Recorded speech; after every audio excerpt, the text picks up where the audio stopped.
avons vu, mais li ñu gis nag nous les Burkinabés, on préférait que les cheikhs même se déplacent venir au Burkina faire au moins 10 ans avant de revenir à Touba. nee na bu fekkee ñi fii xamuñu ko ñoom li ñu gënal li leen gënaloon mooy yow nga déplacé ñëw Burkina ba def fa fukki at bañ defin dootoo ñëw fii. Parce que nous avons soif de cheikh de Serigne Mountakha. nee nañu mar nañu sëriñ bi maraale sëñ Mountakha. Wallahi. am nañ mar wu tar ci ñoom. Donc c'est ça qui fait que nous sommes très contents. waaw nee na moo tax seen xol sedd na guy. De bon vu.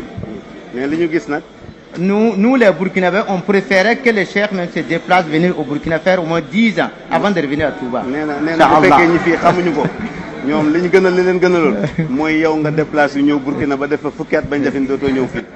Parce que nous avons soif de cheikh de Serigne Mountakha. nee nañu mar nañu sëriñ bi maraale sëñ Mountakha. Wallahi. am nañ mar wu tar ci ñoom.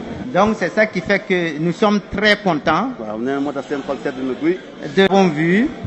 mais li ñu gis nag Nous les Burkinabés, on préférait que les cheikhs même se déplacent venir au Burkina faire au moins 10 ans avant de revenir à Touba. nee na bu fekkee ñi fii xamuñu ko ñoom li ñu gënal li leen gënaloon mooy yow nga déplacé ñëw Burkina ba def fa fukki at bañ defin dootoo ñëw fii.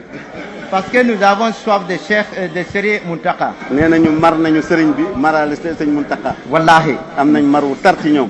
Donc c'est ça qui fait que nous sommes très contents. waaw nee na moo tax seen xol sedd na guy.